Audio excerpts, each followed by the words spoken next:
Welcome everyone to this Xoogler community session with Paul Marks. I'm so thrilled he decided to have this conversation with us. He's based in London, but the Xoogler community actually hosted his colleague down in Sydney right after the Google Australia office were impacted. And I personally learned quite a bit. You can actually Google Think and Grow on Xoogler and YouTube and see the original session.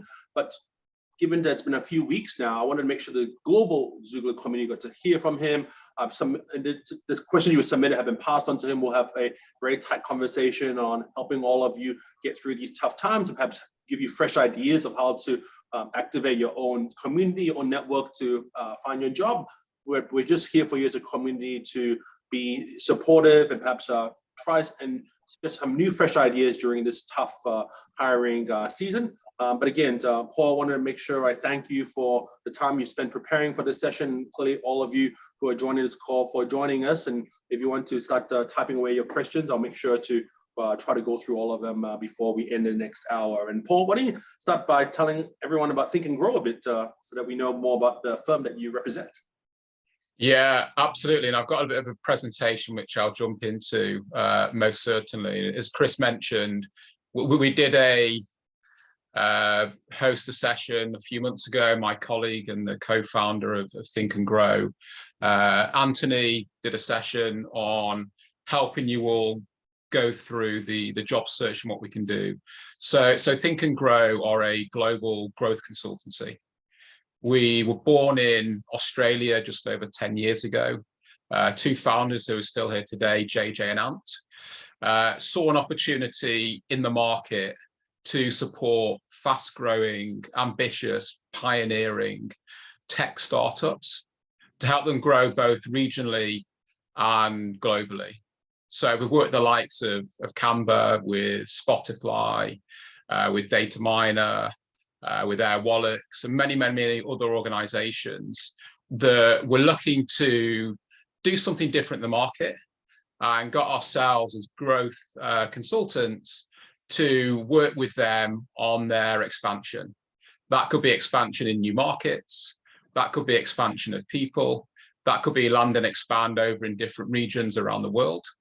And to this day, we are the leader in what we do, both in Singapore and Australia. My role as a mere partner based in the UK is to build out our presence across the EMEA region for Think and Grow. What we are exceptional at, and there are many things that we're exceptional at, but one thing we're really exceptional at is what we call global expansion and land and expand. So we have a really strong relationship with the Australian government and the tech bridge over to the UK. So when there are ambitious organizations, both Asia and Australia, looking to expand into the EMEA region, we support them on discovering what it looks like for market entry. We help them with their go-to-market strategy, with partnerships, with sales, and then we help them drive their strategy of growth across the region as well. So that's a short intro to Think and Grow. I don't know if anyone's got any early questions now or comments about what you want to cover off. As I said, I prepared a presentation. I'm going to jump straight into that. But if there's anything that anyone wants to add verbally or on chat, please do so now while I load up the presentation.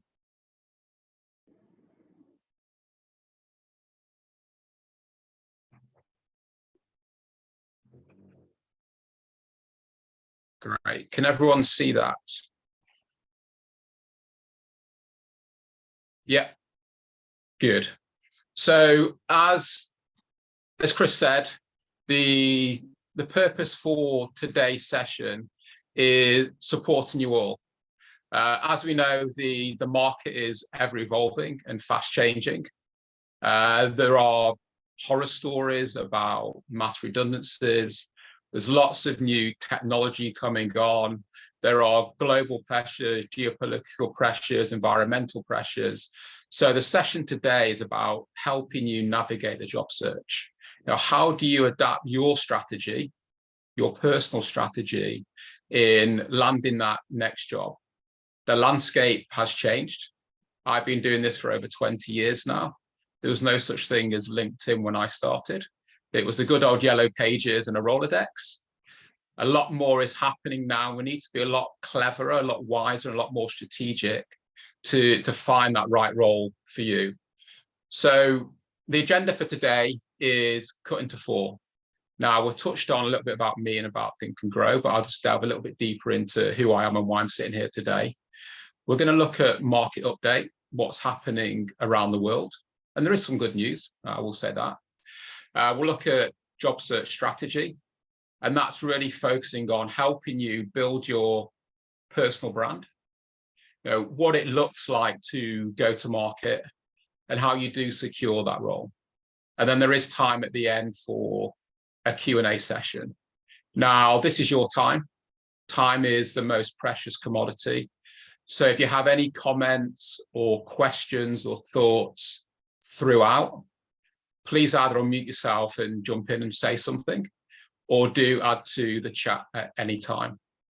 The Q&A will be about 10-15 minutes, but we've got another 55 minutes. So if there's anything you want to say pre that, please do. So let's start with my favorite subject, of course, which is me. As I said, I'm Paul Marks. I'm the partner at Think and Grow based in the United Kingdom. I'm blessed enough to live in an amazing city of London. I live in a place called Richmond, which is in southwest London, about 20 minutes from London. If you know London well, or you know Richmond, it's on the Thames. There's a very famous park called Richmond Park with deers that roam around all day and all night. My specialist subject, if you want to call it that, from Mastermind is, and my passion, I guess, is resilience. I did a TED Talk in 2020 specifically about resilience. The subject was called How to Break the Mental Health Stigma in Startups. And my focus was building the resilience of founders and entrepreneurs. It's lonely at the top as an executive, as a business leader, as a founder, as an entrepreneur. So how do they build their emotional and physical and mental resilience? I started a company 3 years ago called Health Returns, which works with startups to help build both their mental resilience and also their business resilience as well. That's kind of my hobby and my passion. My other hobby is endurance running. I did marathons about 25 years ago. I decided last year, maybe it was a midlife crisis, I wanted to lace up the boots again and start running. I guess this is my way to good and strong well-being. I started ultra running. I've done 350+ runs this year. And as you can see from my t-shirt, I do it for sponsorship as well and for awareness. And I ran for Mind fairly recently. Mind are an amazing UK mental health charity as well. So I don't just do it for my own benefit, but I do it for the benefit of others as well. I've had just over 20 years of people and talent experience. I've worked with many amazing founders. I've worked with multinationals as well. But my focus at the moment, and it has been for the last 7 years, has been a trusted advisor to startups. And this is what I do at Think and Grow as a partner. We work with some of the most ambitious startups around the world to help them on their growth journey. And I'm happy to say that I do love what I do at Health Returns and also Think and Grow as well. It gives me a great feeling to see people and organizations grow. Life is hard, life is tough, and there's always going to be hurdles. But if I and my team can support them to negate those hurdles, smooth those bumps, and get through those hard times, it gives me great pleasure in that. That's a little bit about myself. I mentioned very briefly when Chris asked me to introduce Think and Grow. And this really is who we are and what we do. What we do is empower founders, leaders, and executives to develop their people and their businesses for sustainability, for growth, for long-term prosperity around the world. Our mantra is great people grow great companies. And I'm sure you've all seen that in Google as well, and in their culture as well. Yes, we can talk about technology and what's happening with AI and everything else, but ultimately it is people that are growing the future. future of the world, future of prosperity, future of the planet. And that's what we really, really work on as an organization. We are 22 people around the world. We have offices in Melbourne, Sydney, Perth, Singapore, Dubai, Ireland, and the UK. And we very much work on 4 quadrants when we work with founders and entrepreneurs to really help them grow their businesses. And as you can see there today, we work with the founders initially on workshopping, on whiteboarding, on founder alignment, just to see that execs are working together collectively. We support them through their growth. We match their long-term strategy to their people strategy and organizational health. We attract the best talent for them to get to where they need to be. And then we drive success ultimately from there. We class ourselves as a human connection at every stage of growth for these fast-paced startups, all the way from workshops to advisory, strategy, and people. We've been around for just over 10 years now. We're super proud of the work we've done with many, many startups around the world. I've referenced the likes of Canva, Airwallex, Maple, Sweat, Airtasker, Go Cardless, Spotify, and many, many more. But it's not really about myself and Think and Grow. This is your time, and this is more about yourself. That was just an introduction to who we are and what we do. And I'll share contact details of myself and Think and Grow on the website later on. So, market update, industry update. We're all hearing stories all day, every day about what's happening. And we're here today because some of you, or most of you, or all of you are looking for a new adventure and looking for a new role and looking for a new career. So what's happening in the market today? I call it, and I've called it before, and they actually described this on Friday on Wall Street. It's kind of like at the moment, the Goldilocks economy.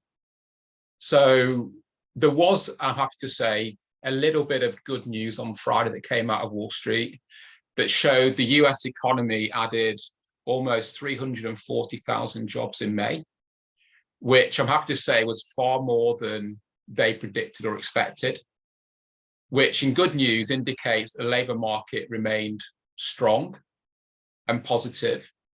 But they are saying that the reading is that it's Goldilocks, which means it's not great, it's not bad, it's just kind of okay.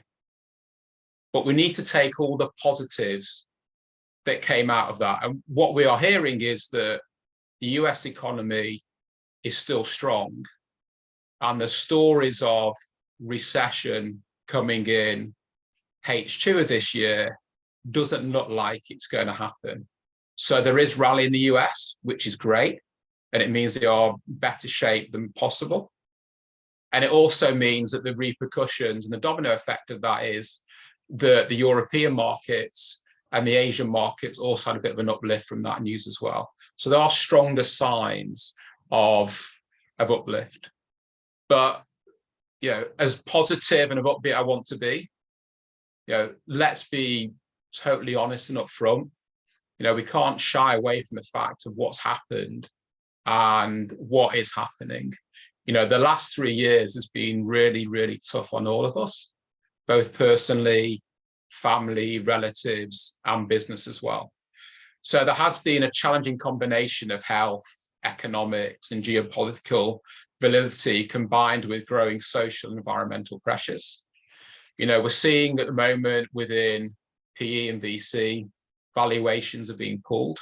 Not as many IPOs are happening as well. So that the mood music in the market is fairly low. Inflation around the world is high. It's pushing up interest rates to try and fight that. Some will argue that's not a great thing. It's pushing up mortgage rates. It's pushing up food values. Obviously, with the ongoing war as well in Ukraine, you know, the mood around Europe, but also around the world is hard. And this is making the markets fairly messy and unpredictable. Yes, last week was good news, but we still don't know. So ultimately, the future is fairly uncertain.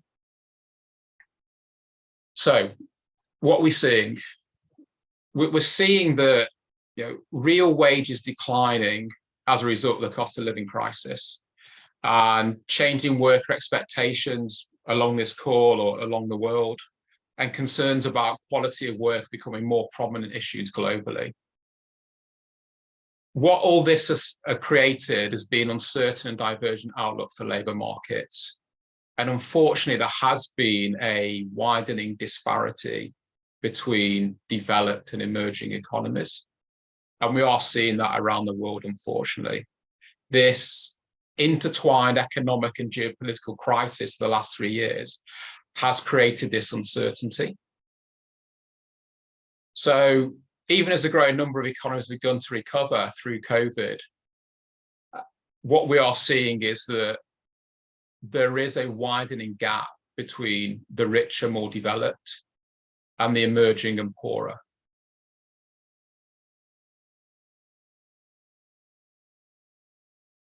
I did say AI about 3 or 4 minutes ago, and we do need to talk about AI. It's everywhere. I'm sure you've read 3 or 4 stories this morning, or seen it in the press, or seen the stories about that. It's a really, really interesting movement at the moment. And the world seems to be divided majorly into 2 sections. One is totally against it, and the world is going to go kaput in the next couple of years. And the other is in support of AI. And this obviously is going to either help the world economy, and I hope it does, and make it more efficient and optimize everything that we do, and give us all opportunity potentially to find more interesting roles, but also drive efficiency in what we do. I'm a firm believer that AI is a good thing, and I'd love to get your views now or at the end as to what you think AI is doing for the world. But ultimately, for ourselves individually, what we need to focus on is where the market is moving and where industries are moving. And we need to embrace it. We can't hide away from what is happening right now. Technology adaptation will remain a key driver of business transformation in the next 5 years and beyond. That is just a fact. It's been happening for many years. AI is not new, machine learning is not new, big data is not new. It's just becoming a lot more prominent right now. Now, there is obviously a skill gap in some areas, which can give you all a good opportunity to find a role, but that means reskilling, upskilling, and finding those opportunities. But the likelihood is, and it's a fact, that AI will feature very highly on this new technology transformation drive and adoption. So just as everything has got good and bad aspects, AI, and we've seen it as some amazing, amazing aspects, which cannot be neglected.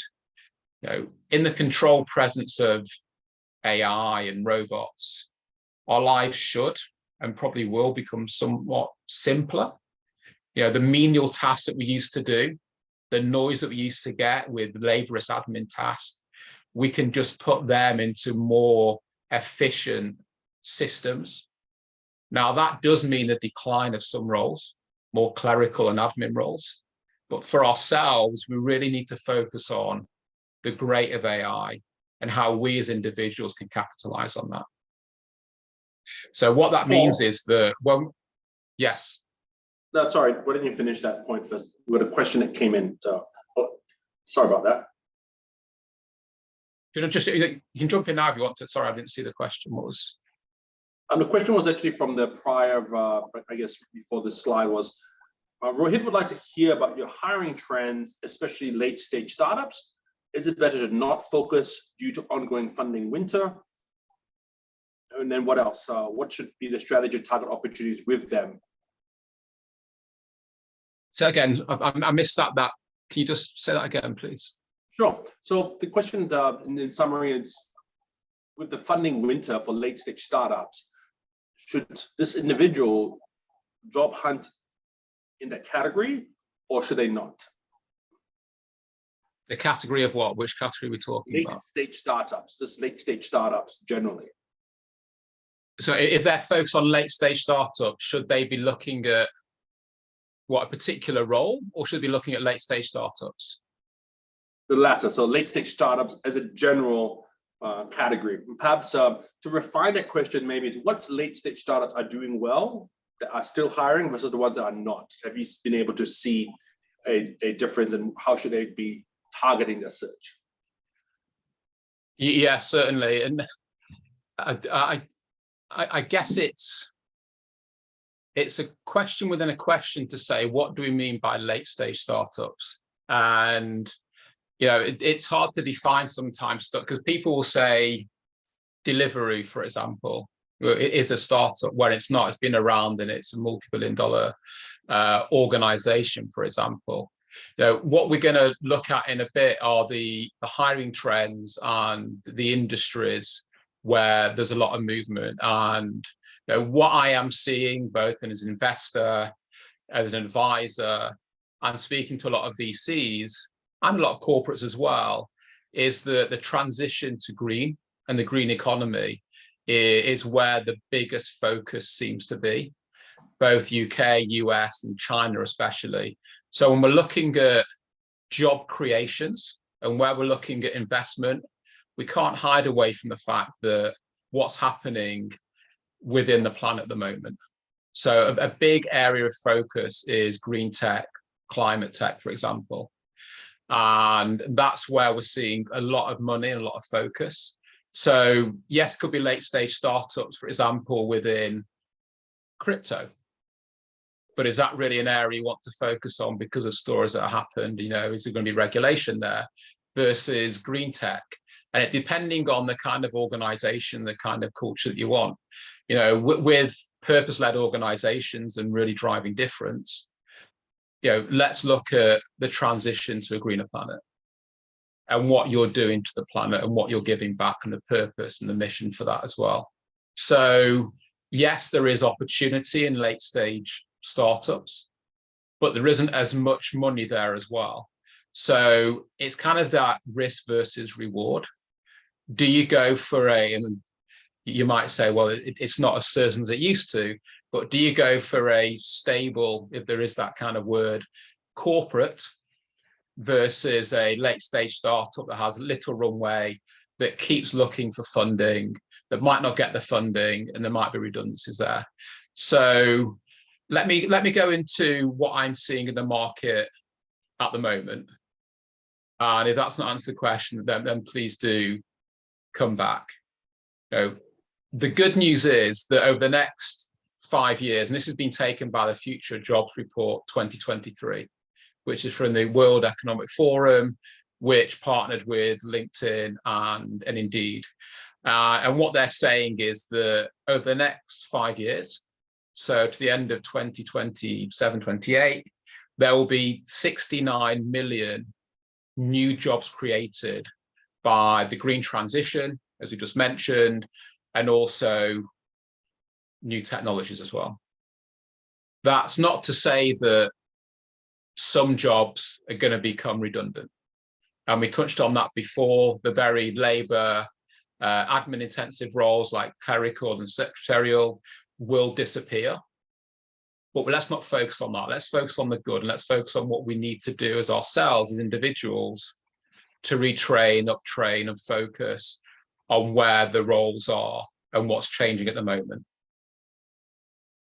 So if we look at where the top 8 job focuses are over the next 5 years, this is really key for all of us on this session today to focus on our attention.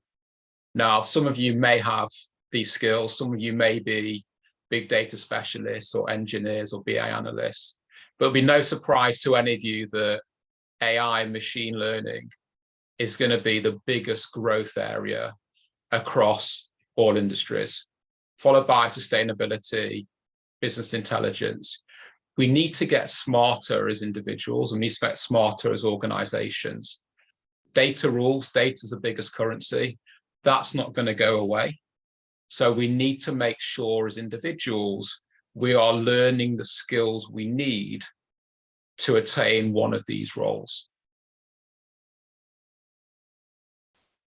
So what's really, really key for all of us is that we need to, if we haven't already, adopt a habit of continuous learning to embrace these emerging opportunities and skill sets. That's not to be sitting in an organization with the expectation that they will give us a Coursera license for ourselves to do learning and development. This is if we're looking for a new role, we should be going to LinkedIn Learning or Google or any other class to keep learning every day. We need to have a habit of not just putting our CV onto a job portal, but also increasing our own personal branding and personal value, or equity value, as I call it, into the market. So when you're speaking to an organization, they will say to you, what equity value do you bring to this organization? I've had 300 other applications. Why should I hire you, Paul? And you can say, yes, I've worked for Google. Boom, that is an amazing badge to wear. But also the last 6 months, I've seen the market move in this way. I've seen the adoption of AI, machine learning, and data. And for that reason, I've spent the last 3 months doing these courses. And these are night courses that I have done, and I've got a qualification in this, this, and this. That will give you a head start, hopefully, against others as well. Most people just sit in there applying for roles. They're not building their own capabilities. The market is moving every day. And if we waste our time, there'll be someone else that's going to have a head start on you. As I mentioned before, the market is moving very quickly in areas of technology, but also key focuses as well. And you talk about the late stage startups, where the investment is going at the moment, and I have mentioned it, is this green transition. Now, I'm not here to preach about the planet and what's happening in climate. That's not what this session is for. What I'm here to do today is say where the focus globally and regionally is for organizations and governments and corporations and communities.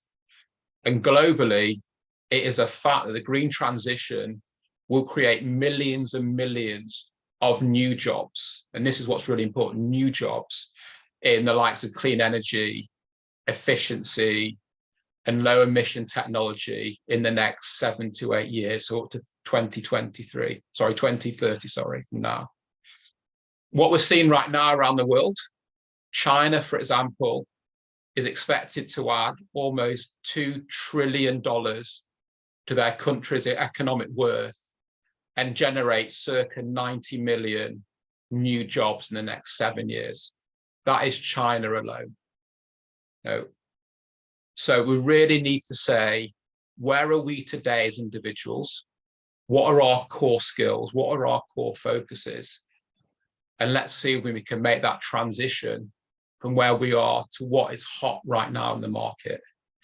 If we're just applying for what we did 3 years ago, the likelihood is that role will be redundant, or it will have moved on, and there'll be different skills, there'll be more people doing that role as well. So we'll just go back to this slide again, just to reiterate, it's no surprise that AI and machine learning tops the list of fast-growing jobs, followed by sustainability, so green transition, and business intelligence. The majority of the fastest growing lists on the list is technology-related roles, which should be good for all of you that sit within an engineering, a product role, an analyst role as well. So again, for yourself for now, but also for the future, focus on these key areas for the longevity of your career. Paul, just on that point, can you expand on how you'd recommend someone reskilling or upskilling themselves? Is it looking for the prestigious institutions like Cambridge, MIT, Berkeley, Stanford, and courses that they may offer? Is it Udemy and Coursera and those type of MOOCs? And or how would you recommend someone explore these type of upskilling courses? And what's great question. So I've got this in 2 slides time, so you must have read my mind most certainly. it's what we say, horses for courses, and what works for you. You know, that they say knowledge is power. Now, some people say knowledge may not be power because we can Google anything right now. But what's really, really important is finding what works for you. You know, it's not just following the crowd and being a sheep, but it's what are you generally passionate about today and what you want to focus on.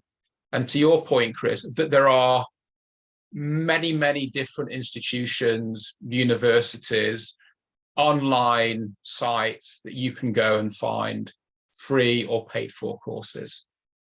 You know, these are just some examples of very recognized and credible online sites that you can use. The Coursera's, the Udemy, Fiverr has just launched one as well. LinkedIn has had one for many, many years. Google is moving a lot more into this area as well. BitDegree is a gamification site as well. So it's really a case of looking at what kind of role you want, doing some market research to say, I want to be a AI specialist at, let's say, Google. Let's put Google as an example. Let's go on LinkedIn and search on 3 or 4 different profiles of that individual, of those individuals at that company doing that role, and have a look at their background and the kind of courses and learning that they've done as well. And that'll give you a hint. Now, if you want to be an executive of a corporate organization, it might be a case of doing an MBA or going to Harvard and spending some time there, not just for the learning, but also the network opportunities as well. If it's a case of I want to be a specialist within BI, then maybe go to LinkedIn, for example, and learn there and get that accreditation there. So there's very different opportunities, but there are opportunities all the time to find how to improve yourself. And if you're not improving yourself, a future employee is going to ask why. Now, if you have opportunity within the next few months, if you're not working, to do other things, have life skills, not just online, go and do that as well. You know, volunteer at an organization, do some fractional support as an organization, do some part-time work. It's better to be busy and to be seen to be busy and be out there and have opportunities to network and get support than just sit there on your computer. 1, it's lonely.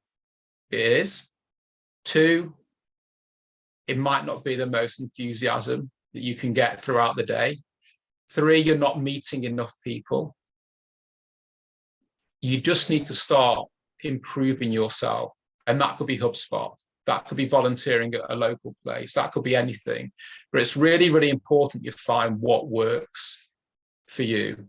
Now, I jumped ahead one slide, but this is a really, really important slide. And it's one that I think people will look at and potentially question as to, am I focusing my attention on the right areas? Yes, we talk about we need to become more compliant. We need to become more skilled within AI and big data. You know, we need to be better at technological skills. But the things that maybe are letting you down are the analytical thinking, are the creative thinking, are the social skills, the leadership skills, becoming a lot more resilient. One of the most important things that an organization and an employer is looking for, be it a startup or even a corporate, but especially in a smaller organization, is number 5. And that's resilience, flexibility, and agility. The market is moving really, really quickly.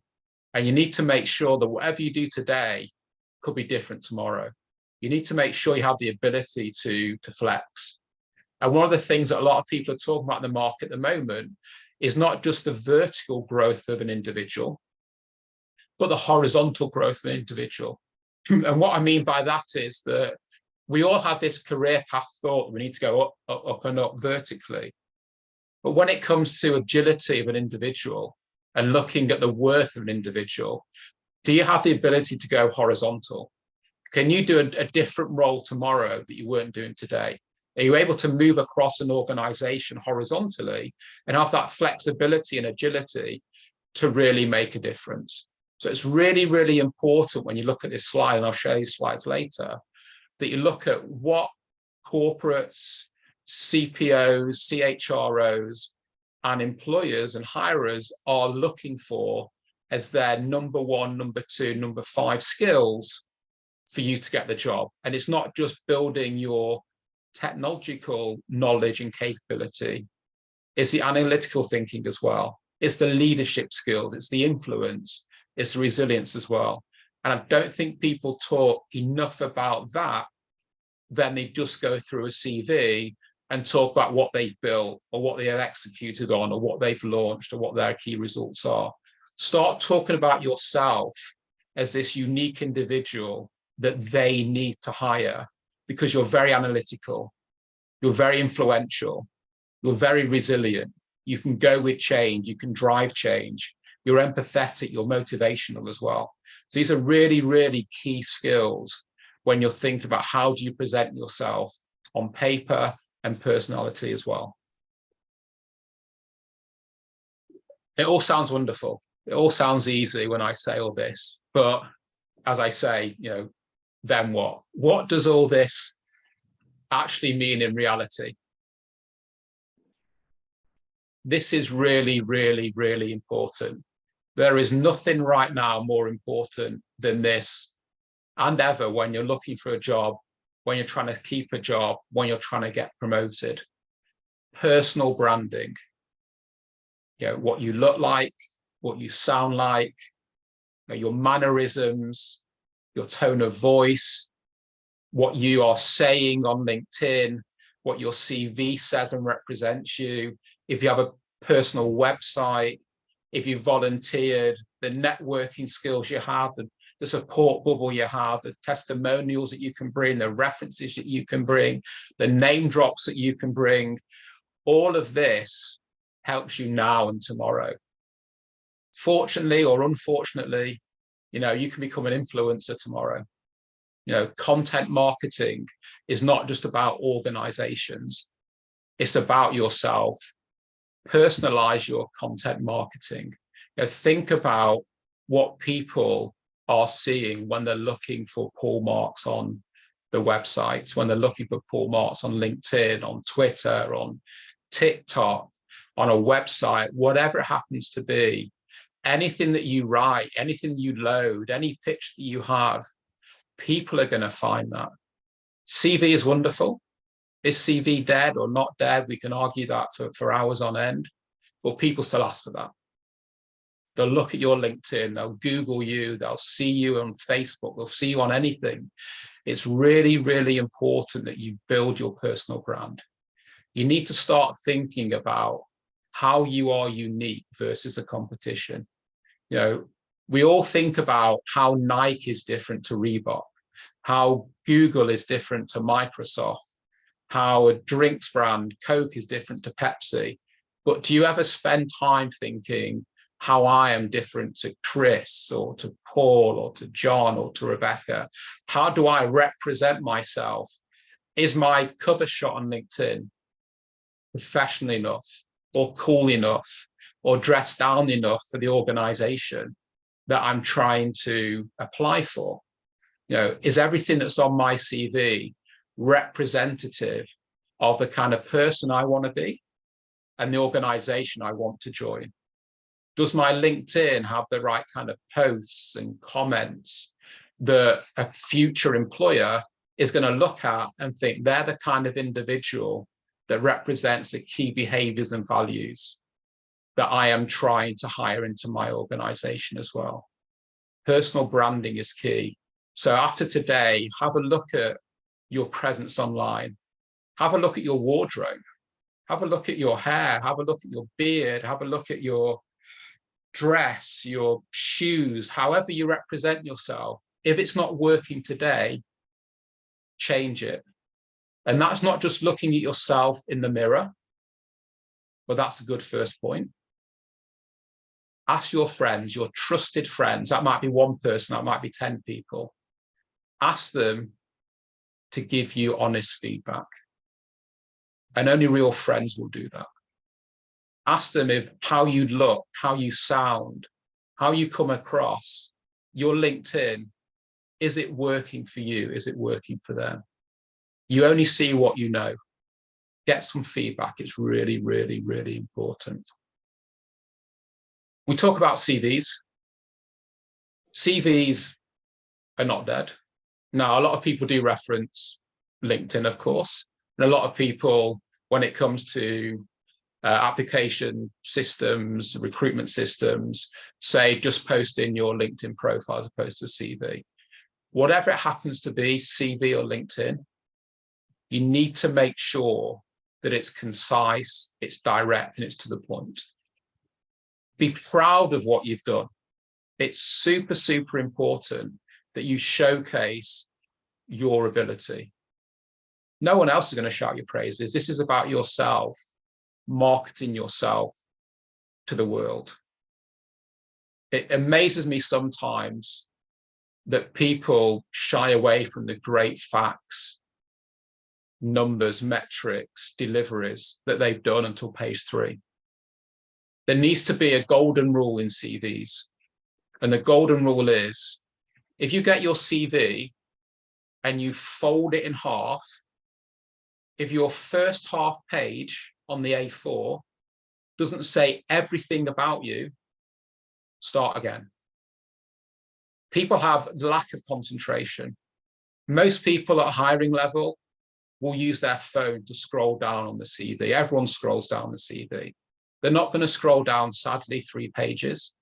You may be super, super proud of everything you did in 1987, but it's not going to make any difference to that person that's looking for 10 seconds. So my one golden rule takeaway when it comes to CVs, when you're applying, do everything you need to do and say in that half page. Now that's a very brief summary bio, and it's 6, 7 bullet points of your key achievements and highlights of what you've done in your career. Now, it could date back to 1987. It might be relevant, but it needs to be right there in the top half page. So go away today, revisit your CV, and have a look to see if what you want to capture and sell yourself with is in that half page. These are great CVs. These are CVs of just 1 page, and it covers everything. More is less when it comes to 3 pages. This is showing skills. It's also different colored. So it does jump out straight away and catches the eye as well. There's a picture there. Professional taken picture, which is very, very important. It shows languages. If you have languages, differentiate yourself. Not everyone speaks a second language. It's really, really important in this global economy, if you have another language, to share that as well. I talked a lot about online presence when it came to personal branding. I'm sure everyone can put their hand up when they say, have they got a LinkedIn profile? We all have. It's where we go. It's the default for what we use every day. You may have Twitter, you may have TikTok, Instagram, everything else like that. But key things about social, keep it professional. If you're trying to market yourself to the world, to employers, you have to keep it professional. If you don't, and you don't want people to see it, have fun on Instagram, but don't market that as what you do. One thing I would say, other than CV, on public facing socials, be really, really careful on the kind of commercials and metrics you put in. Some of them may be confidential. If you did a deal when you're working for a fintech and you sold to Bank of America a $200 million core banking deal in 2021, that might not be the right thing to say. A confidential size of deal with the organization you worked at. Be really, really careful when you share some of the metrics you do on socials. This is sorry, Paul. Just on that point, Alyssa's asking about the resumes and formatting, where I think she's heard the Canva type formatting may not be picked up by different ATSs or tools. Do you have any thoughts on that? Yeah, it's a great point. And, it's one that we say layout should really be Word or PDF. Yeah, Canvas and the kind of PowerPoint aren't. So, all of this is nice decoration, absolutely. But still, ATSs and recruitment tools are very much geared around A4, Word or PDF. If you're going to go direct to an individual, if it's a creative role, for example, and you want to show your creativity and it's not landing within an ATS system, then maybe you can do a little bit more cute work than what you would do on a standard CV. But really, I would say Word or PDF on any kind of ATS or HRS system is the one that's going to pick it up and be formatted in the best way. Thank you. Maybe I can ask a couple of questions since we're pausing here for some Q&A. There were some questions on the prior slides talking about how someone in the marketing or finance sort of function that works at Google could actually skill themselves up for this AI type jobs. Any specific classes or specific thoughts on how they should actually take that advice and perhaps reskill themselves differently versus someone more on the technical side? Yes, so you need to, and this is kind of like what role, what company, so it kind of falls nicely onto this slide really, and it's ultimately like buying a house when it comes to the company and the role that you're looking for. You need to be clear on what role that you're going for. We could do endless tasks and endless learning all day long, but it needs to be meaningful learning and focused learning to the role you want to get, because you might get knee deep in too much of AI if it's not really focused on your specialism.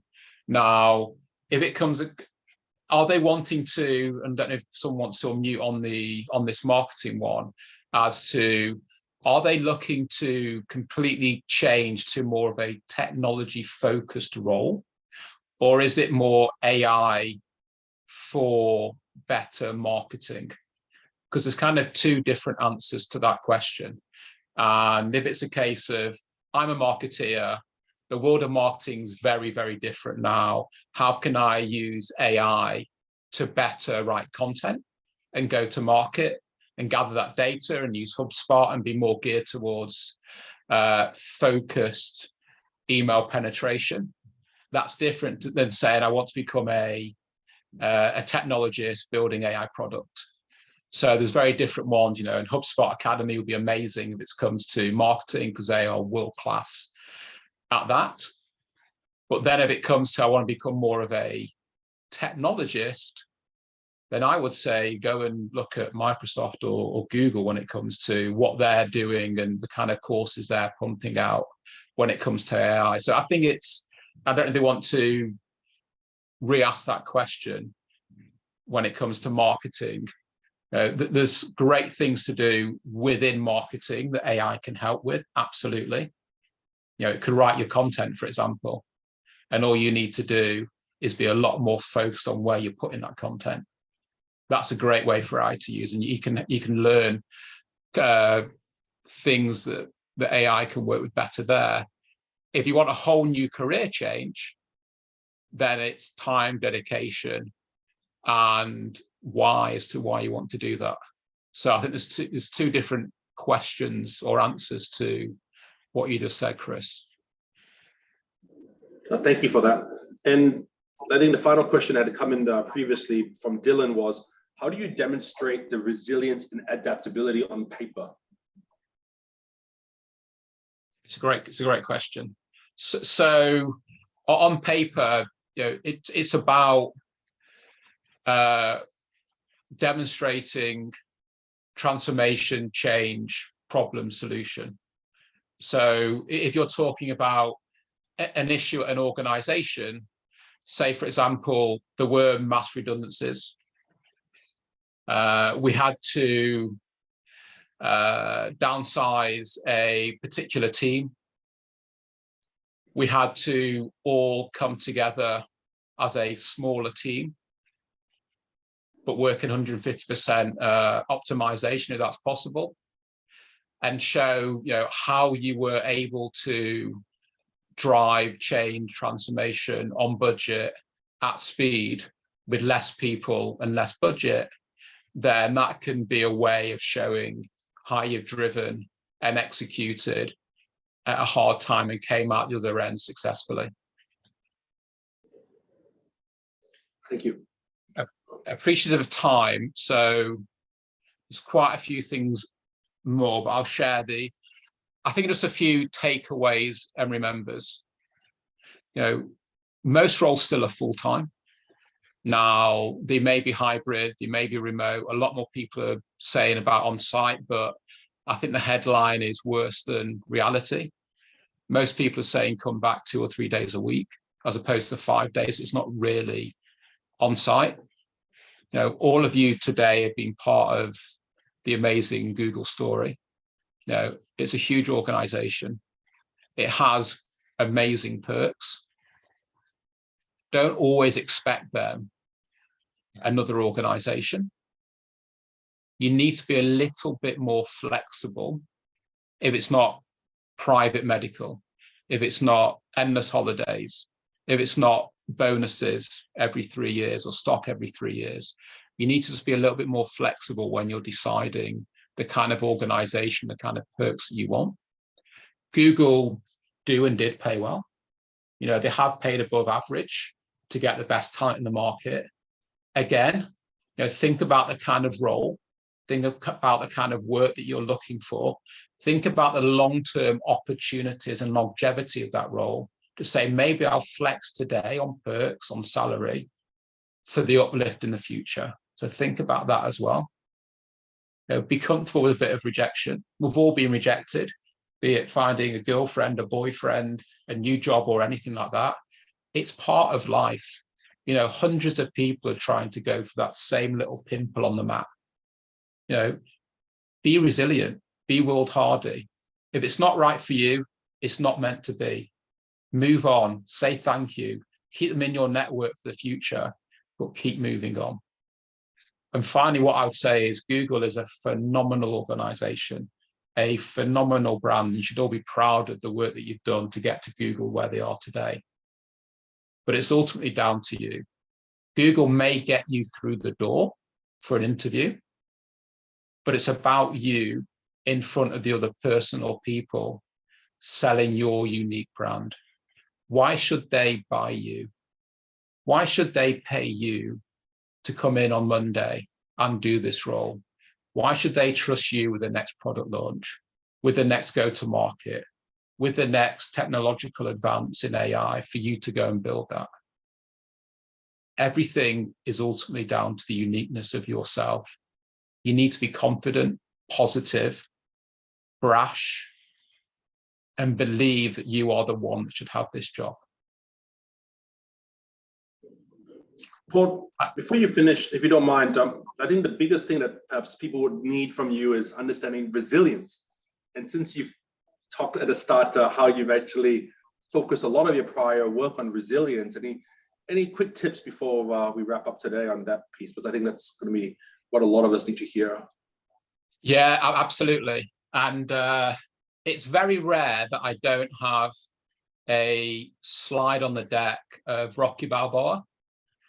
I'm a big fan of Rocky, and I've grown up with Rocky. There's a famous quote he did in Rocky IV to his son, and if you know Rocky, you'll know what I mean, which basically says, life is tough. It's not all rainbows and sunshine, and it's about not how hard you punch, it's how hard you get punched and keep moving forward. And that's ultimately what resilience is. Life is really tough. An hour ago, I was thinking, crikey, I've got to spend an hour here presenting and talking about all of this. But it's nerves. It's hard. Every presentation, every interview, every live, every meeting, be it virtually or in person, is hard. The way to build resilience in individuals when it goes through finding a job is just knowing that it's not you. You know, don't beat yourself up if you don't get a job. It's just not meant to be. Life is about moving forward. It's taking that punch, wiping it away, and moving forward. So if you don't get a job today, or you do get a rejection today, wipe it away, count to 10 and keep moving forward. Building that inner strength to say tomorrow it will be better. And just building that confidence and belief that it's going to be a lot better.